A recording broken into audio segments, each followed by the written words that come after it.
All right, three, two, one. Hey everyone, Harry here. We're going to be talking about how Lori went from zero to about $6,600 in sales in around 2 months.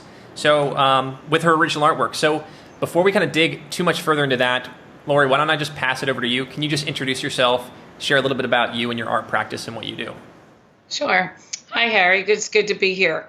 I started, I guess I have to go to the beginning where I started this painting behind me. I redid my living room. I painted and I bought a white sofa, and I went to look for a painting, and I looked at all the normal places on Wayfair and online, and I didn't like what I saw, and I thought, well, let me do one for myself. So Have you painted before? I have always done some sort of art, but not really painted. But I found this, so I started poking around, and I ordered some paint and some canvases, and I started poking around for a method, and I came across fluid art. And if you don't know what fluid art is, it's a means of manipulating fluid paint on a canvas to form, a piece of art. You use different densities, you use different additives. You can, to some extent, plan what will happen on the canvas, but to another extent, the paint's in charge.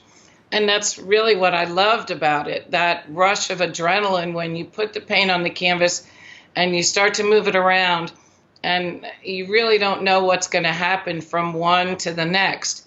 And that's just so exciting. And the result, I think, is very beautiful. And so the next step for me was, I thought it was beautiful, but would anyone else? So, you show it around to your friends, and you make a few posts on Facebook, and people really loved what I was doing. But I was reluctant to call myself an artist. And meanwhile, I was spending hours and dollars and hours practicing and learning and studying. But I still said I did art, not that I was an artist.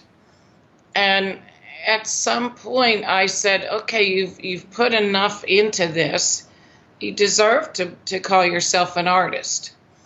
And it was around the same time when I came across your program. And, how long have you been doing this sort of artwork? Has it been not that long, like less than a year, or? No, it's about a year and a half. Year and a half? Yeah. What do you think makes you kind of unique with your style and your art practice? Yeah. I mean, there's a lot of fluid artists out there, but the feedback I'm getting is that mine is different. Most of my artwork, I love the ocean. I love the sea, and I use a lot of those colors in my artwork.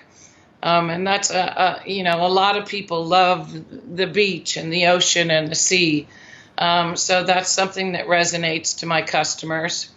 It's also very ethereal, some of my paintings.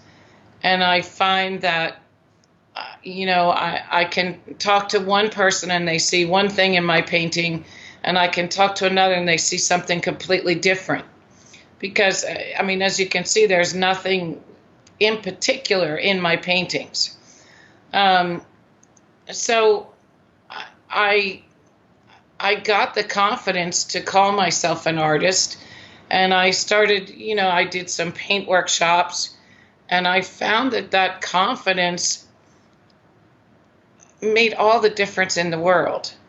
I knew in my heart of hearts that I had earned that title, and I had the confidence to be proud of it.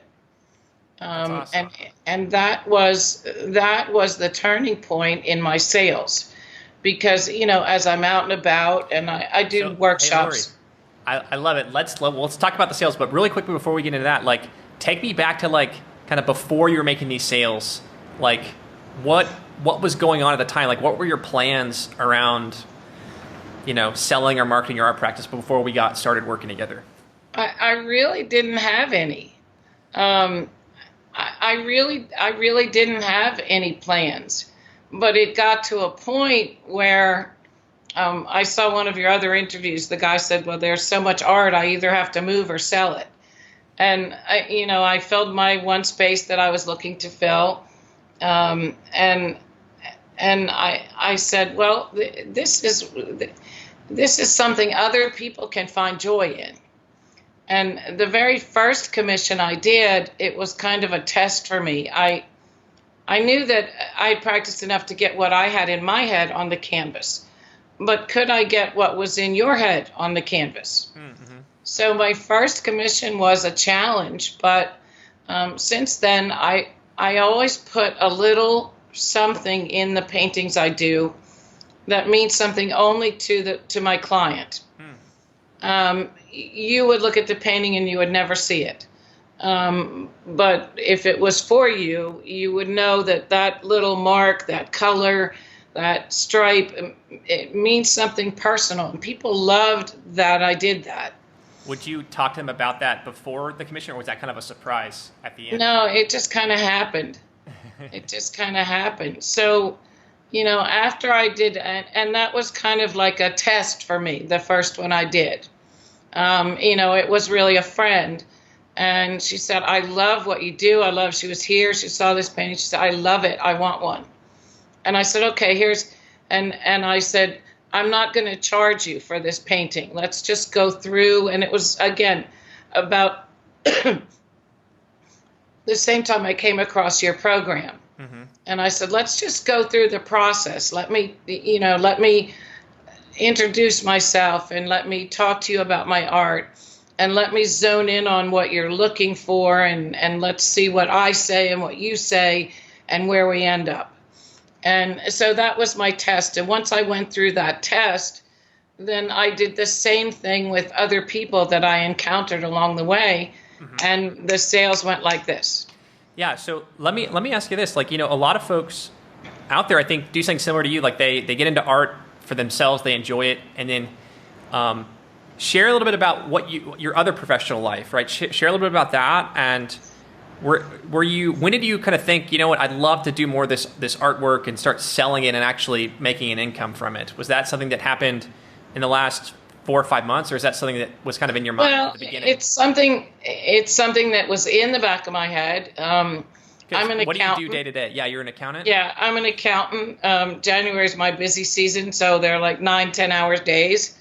I have 6 corporate clients and a number of private clients. And in the corporate world, January is tax season. So, but I've been in this business for many years. And, the plan was once once I figured out where I was, then now the plan has come to be that, as I back away from the accounting day-to-day world, I can be doing something I love on a regular basis and earn money also with that. So that's where I'm trying to set myself up. Do you have that in mind, though, like that maybe this is a second career for me, like when you started painting, or was that something that kind of came later as it just kind of came? Yeah. But it only came because I always knew there was a something there. But I didn't know what it was. But when I did this, I said, that's what it is. I just knew. And you're still doing your accounting full time, more or less? Full time plus, really. Yeah. Yeah. Yeah. So, my life doesn't afford for me to do, I can only do so much art right now. But I'm laying the base, and with intention. I'm laying the base. I'm learning the ins and outs of, social media and trying to capture the process on film, on video. And then, my workshops give me a lot of different leads. When I had a woman. Huh? What's the workshop? Is that something that you teach? Yeah, I teach how to do this on a very high level. And I find I actually had a woman cry, and she said, Lori, she said, I have kids, I have a job, a husband, I never get to be me anymore. And she said, for 2 hours while I was with you, I was a kid with crayons coloring outside the line, and I never get to do that. And thank you. I mean, and she cried tears. And so, I mean, and what could be more rewarding than to bring that joy out of people? So the workshops I found have been a great way to get leads, because people leave with their paintings, they go home and they show them to a lot of, their family, their friends, they hang in their living rooms, and they say, oh, I love that. And what seems to appeal to people about my work is people that want to participate in what hangs on their walls. Right. They don't want to go to, Wayfair and buy a painting that, they want to participate, and they want it to have meaning, and they want to show it off and be proud of it. It's a talking piece. Yeah, they want to be art collectors. They like to say, this is from an artist I know. So I think you take clues from the people you come across as you go through this journey. And if I had been a little further in your program, I think that's what is part of your program, is just listening to your clientele and figuring out what makes them tick, and then selling to that. Sure. Yeah. I actually did a display at a spa, and everyone loved my art, but in the clientele that came, they were very much into meditation and yoga and chakras and energy and even past lives. And, one lady looked at one of my paintings and she said, oh, that's Atlantis. You're from a different world.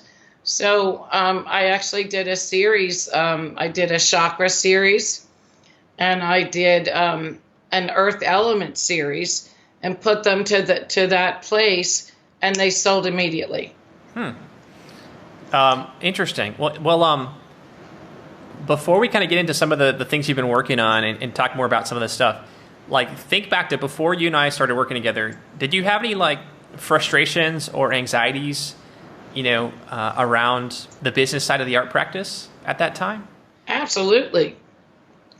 I absolutely did, because I was spending a fortune, and I was building a supply of art with nowhere to go and no one to enjoy it. So you were making a lot of art, getting lots of canvases, but it was sitting up in your house. Yeah, I mean, and I thought, when I look at this painting, that was like a grand personal struggle that I did that. But when I look at it, I smile. And I know a lot of my commissions, they tell me, I look at your painting every day and it just makes me smile. And I thought to myself, well, maybe this can be a business. Maybe I can, earn income and share that joy with somebody. Maybe somebody, but it was also abstract. Did you have to get, when you were starting in accounting, did you have to get clients for your accounting practice, or is that something that you hadn't? No, it didn't quite work that way. I work in the corporate world, so I work for an entrepreneur who's always starting something new. So no, the clients just come to me. Yeah. But I had all this artwork. I knew it brought me joy. I knew the first commission I did brought my client joy. I knew the workshops were bringing joy, but I really didn't know even where to start. Yep. And, you can watch a zillion different YouTube channels, And, there's a million different fluid artists on Instagram. But I wanted to be a little different in that I didn't want to sell stickers of my art. I didn't want to sell coffee mugs or T-shirts. I didn't want to be on Etsy and this one and that one. There's a number of sites where you can sell your art, and you have to go in every day. And you have all to. That. Yeah. I said to myself, I'm either going to go big or go home. So that's why your program appealed to me, because I could focus in on going big, and that showed me how to get there. Well, so let's go back to that. Like, where did you first hear about us? Do you remember? I don't remember. I don't know. Probably YouTube. Honestly, I guess it was YouTube, a YouTube commercial. Yeah. What do you think piqued your interest?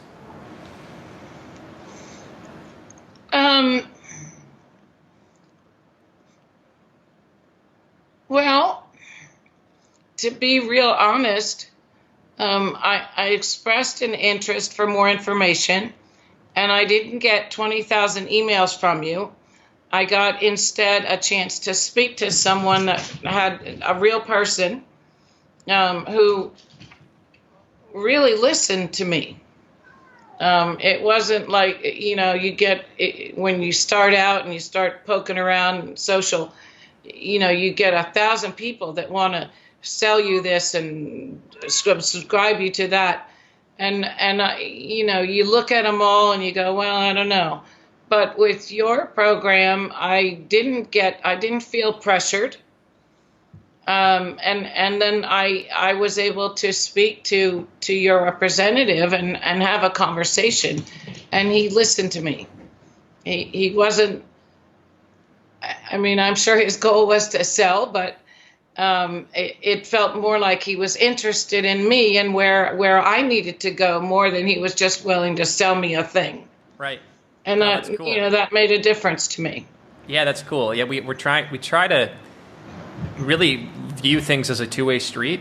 Like, there's a lot of people that maybe could have budget, but we don't feel like it's a fit, or vice versa. And so we're always trying to kind of assess that, and then if it's a mutual fit, and then really lead with value first before we get into talking about numbers and details and if it makes sense to work together. So that's good. Did you have a chance? Did you see any of the interviews, or did you see any of our clients? Did any of that kind of pique your interest when you were starting out? Yeah, I did. I watched a couple of them. I'm sure I did. And yes, it did, because they were real people like me. Yep. They weren't highfalutin artist gallery type, maybe they're getting there, but they were like real people like me. Yep. They were grassroots people trying to, enjoy what they do, love what they do, feel confident with what they do, and earn a living with it as well. Cool. That's awesome. So let's dive in a little bit more. So the $6,600 in sales, how many pieces was that? Was that, 4 or 5 pieces, or?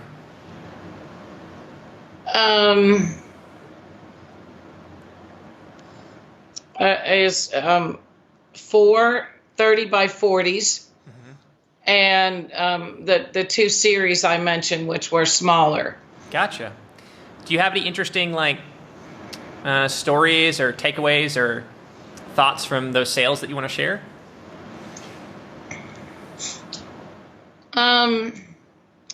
Well, one of them, and I do abstract art, and part of my process before I paint is to get to know my client. And this is a woman I worked with years ago, and she saw something on Facebook and she said, "Oh, I want you to paint me," But so we went through the process and we picked out colors. She picked out colors, and I typically, make a color palette and send it. And I made the color palette, and we talked a lot about it, and I created her painting, and I sent a picture of it, and she said, "Oh, I'm so sorry, but I hate it." Okay. And I said, well, I used the four colors that you were so specific. I mean, she actually went to Sherwin-Williams and picked out colors. Wow. And I said, I used exactly the colors that you wanted. And she said, no, I wanted something more like this. And she started sending me pictures of log cabins and sunsets and bears.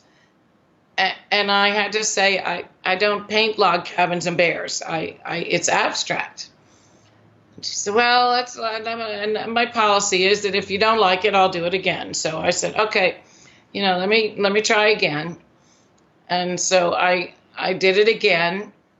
And I sent her a picture, and she said, oh, I love it. And then she said, I don't think I like it. By now, I'm kind of annoyed. So I said, I really think if you come and see it, you're going to love it. She said, and she's far away. She's 4 or 5 hour drive from here.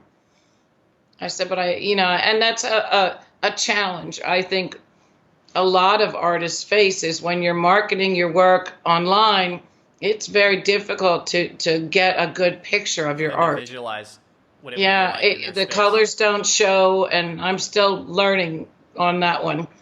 But I said, I think if you love this, I think you will like it. And it was the second one, and I was ready either to give her money back or, So I said, just come, and I think you'll like it. I said, I really can't capture all it has in it with this photograph. So she did come, and she walked in, and you could tell she was ready to say, I don't like it. And she looked at it, and she said, I am in love with this painting. I love it. So, I mean, that was, it had never happened to me before where someone said, I don't like it. And I said, oh my God, what do I do? But she did like it in the end. So that's a funny story from one of my commissions. I think it's a great story, and I think it shows how, I'm curious, like, do you ever have, when in your professional life with the accounting and stuff, I'm sure sometimes you have a client that might be upset or frustrated or have an issue and you had to work with them through that. Is that something you'd face in that part of your life? Well, it's a little different with accounting because a lot of times my clients don't like what the numbers say, but they say what they have to say anyway. So it's my job to say this is the law or this is the way it is. And I'm sorry, but this is the story your numbers tell.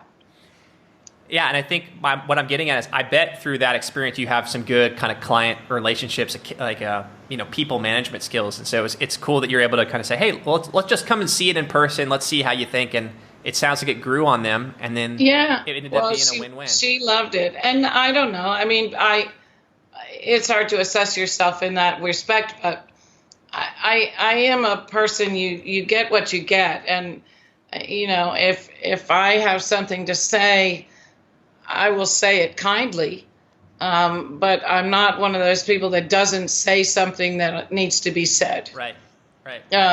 So I guess, I'm not coming across, just like I kind of said about you guys, I'm not coming across as a salesperson. I'm coming across as a person.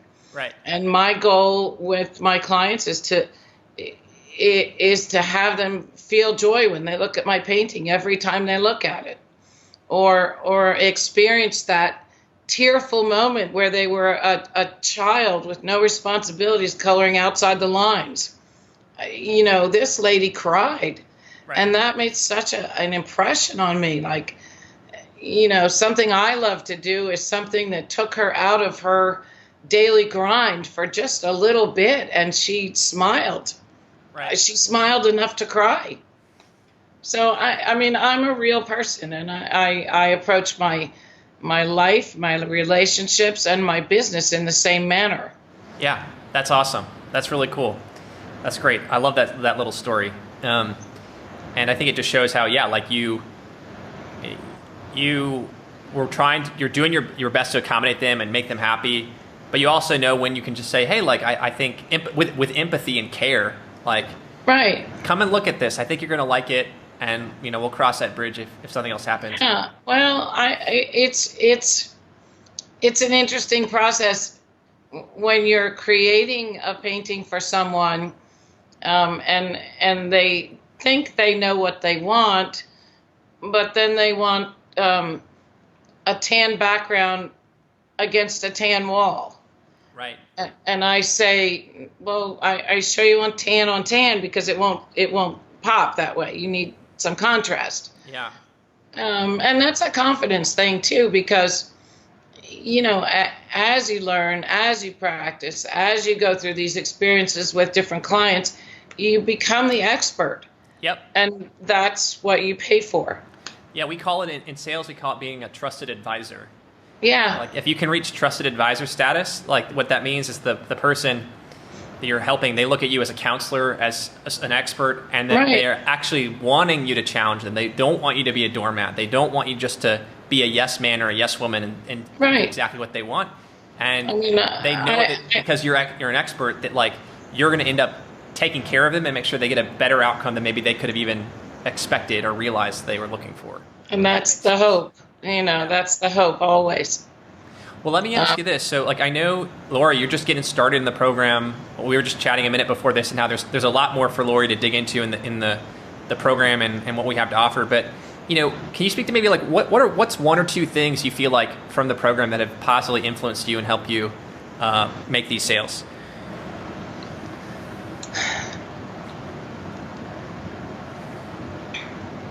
You mentioned confidence earlier.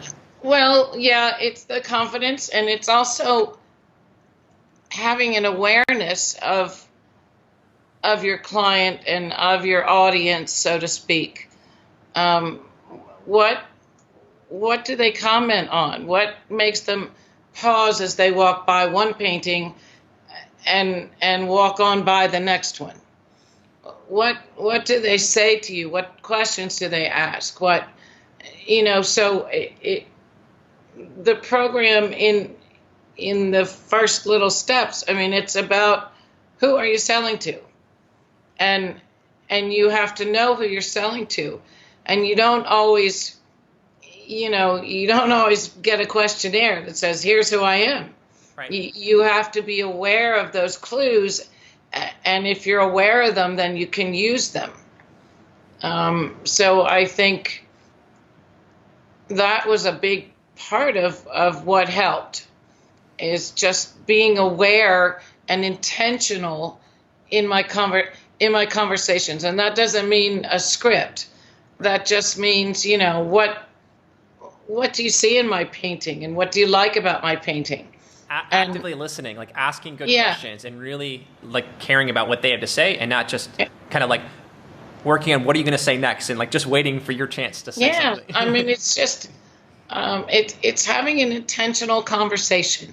And that's, if you looked it up in the dictionary, I'm pretty sure it would say, look the person in the eye, and, speak, but then be sure to listen.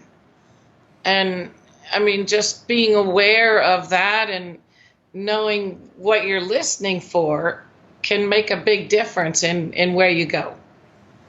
So what else? Do you feel like there's any other areas of your life or your business that have improved? I think that's enough. I do too. Do you feel like you have a sense that you can do this? Like, you're on the path and you just keep putting one foot in front of the other? It's gonna happen? I absolutely do. I feel, like I said, there's challenges. One of my biggest challenges is I think I need to put more out on social media, but I have not figured out how to take an overhead picture of me doing what I do. When I do, people love that. I think it can be a great sales tool, but I need to work out the technology there to get that on video. We should talk about that on a Q&A call or offline, because I think there's a lot of artists that are interested in that type of thing, like kind of like doing those motion capture videos and stuff. Yeah. I mean, I think every niche is a little bit different. Like you might want to, it might be worth testing, but I think a lot of times it kind of attracts, other artists. And what I would encourage you to do is see if you can get more photos of, your collectors, either with the art or enjoying the art, or photos of you making the art. And it doesn't have to be all video. It can be stills and snapshots. So anyway, we can talk more about all that Okay. That'd be after great. this, for sure. But I think the biggest thing, besides what I've also mentioned, was the confidence. Just the confidence to call myself an artist, the confidence to create an intentional plan for building this business. And then you have these little successes along the way, and it reinforces that what you're doing is working.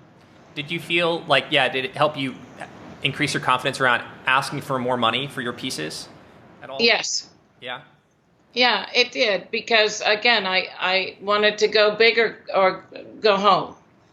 And, there's a million artists out there doing something like what I do, but they run a rat race.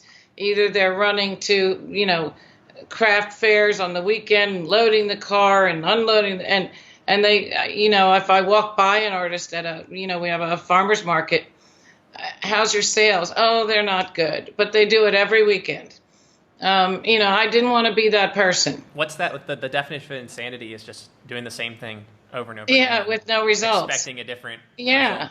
result. So my plan intentionally has always been, to go for the big ones. And I mean, I also enjoy the large canvas anyway.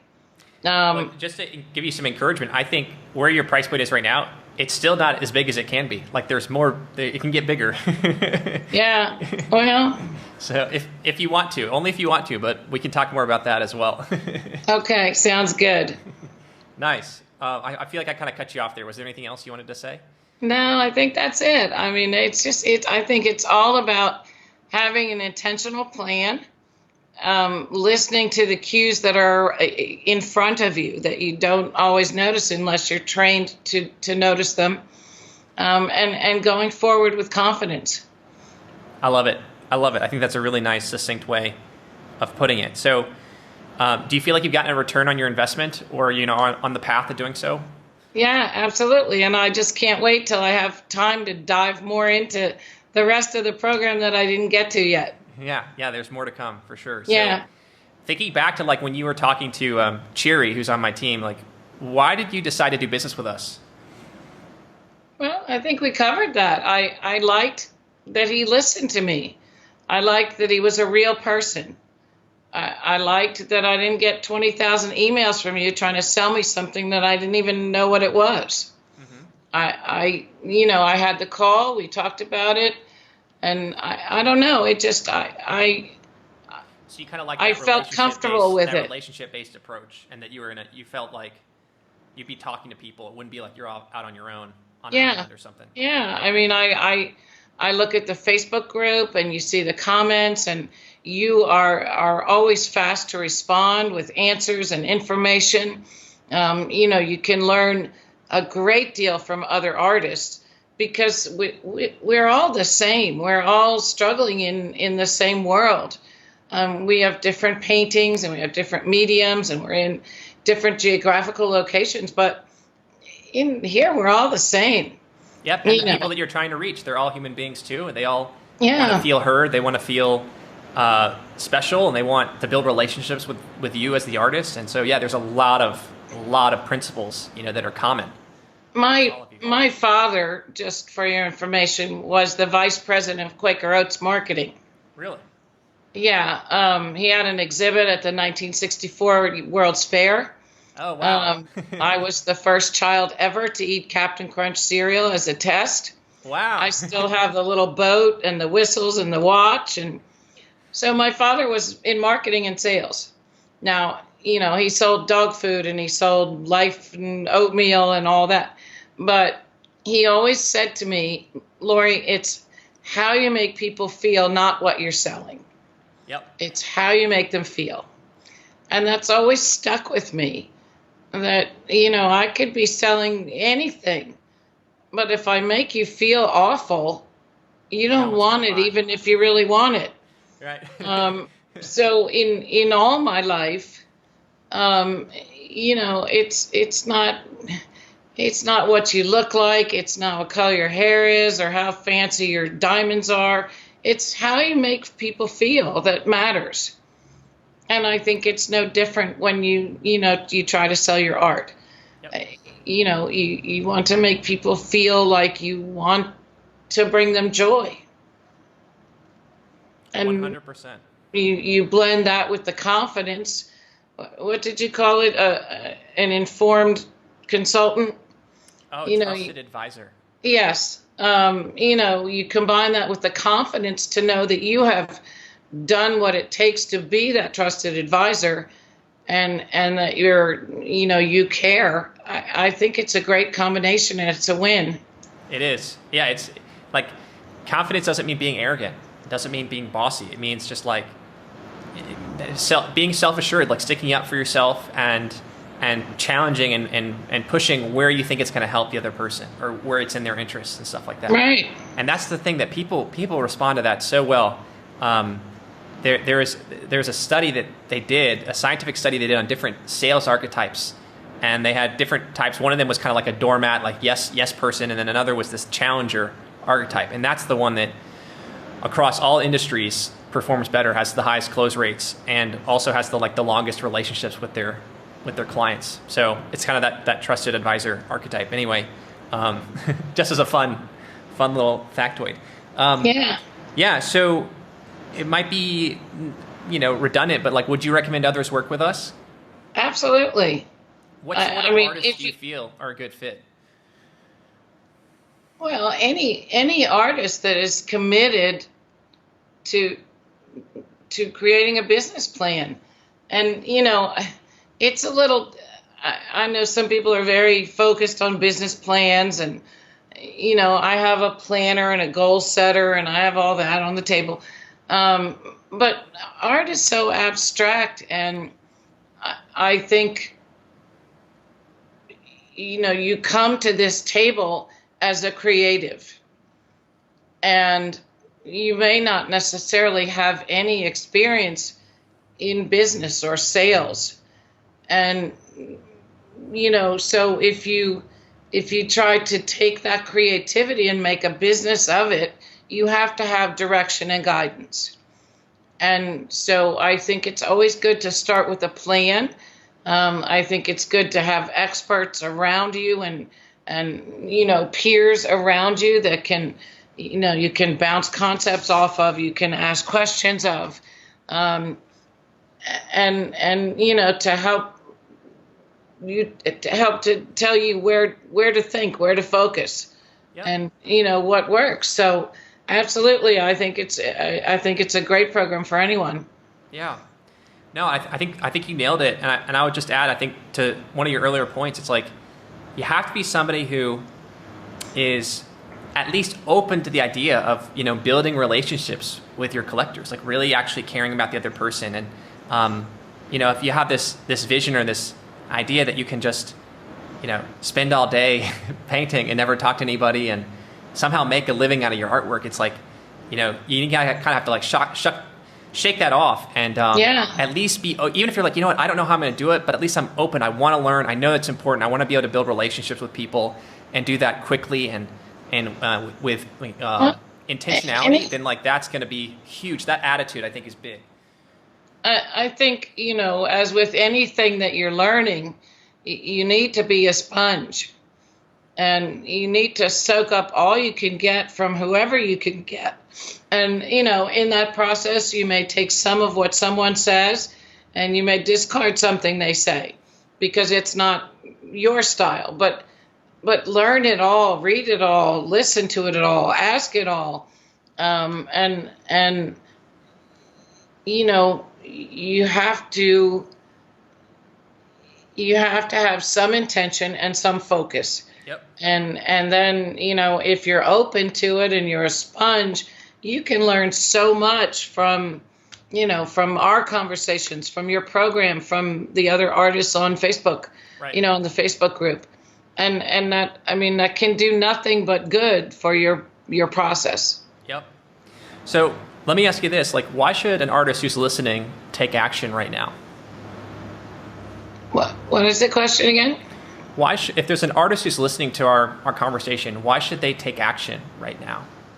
Well, because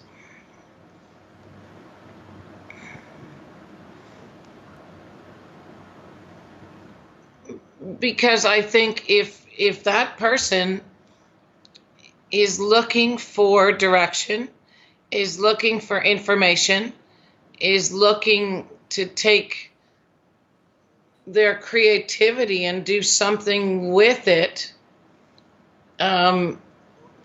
you have to take intentional steps.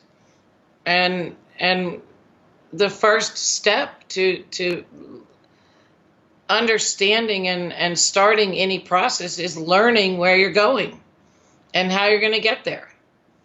So, I mean, why wouldn't you?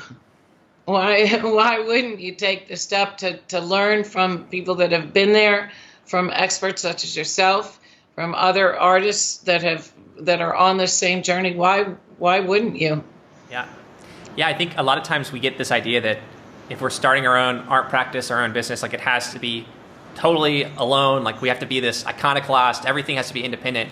But like once you realize that there's other people that are kind of going through the same challenge you're going through, and if you can go through it together, it makes such a difference, you know? Well, and I mean, I think most people would say the art business isn't a lonely business. It's a social thing. It brings joy. It brings, I mean, people don't go to art galleries by themselves. They go with their best friend or their partner. Right. And they talk about what that painting does to me. They see art in your home when they're there for cocktails or dinner. They watch you doing a demonstration, and they don't stand back and go, oh, they come up to you and go, well, how do you do that, and why do you do that? And they want to talk to you. So they're there for, you can, if you know what to listen for, you can learn so much. So awesome. Why wouldn't you train your mind to listen for what matters? Well, so this has been great, Lori. I'm really enjoying chatting with you. So kind of as we wrap this up, like, what do you think what's your number one piece of advice for artists who are listening out there right now? I think I put it on Facebook the other month. I said, you're worth it. Ask for it. Yes. Just ask for it. and you'll know when you're worth it. When you get the degree in the mail, when you get the certificate, when you've painted for hours and hours and hours and days and years, or you know in your heart of hearts when you're ready. And once you get you're worth it, then find the confidence to ask for it. I mean, there's a little offensive little song on TikTok now. It costs that much because I'm worth it. I left out a few words. But I mean, think about it. You absolutely have the right to ask for all the knowledge, all the sweat, all the tears, all the tries, all the fails, all the successes. You absolutely should get paid for that. Yep. I mean, for my accounting clients, if you talk to me on the phone for 5 minutes, that's an hour, because I'm there for you. I'm available for you for that. That period. So, I mean, you're worth it. Ask for it. No, I think that's a great message. It's the way I look at it is it's like you don't know what you can make unless you ask for it. Right? That's right. You may have doubts. You may have fears. You may say, there's no way I can do it. I haven't been doing it long enough, or I don't have the degree, or I don't have the certification. How can I ask for this? But if you can just work on your mindset and really just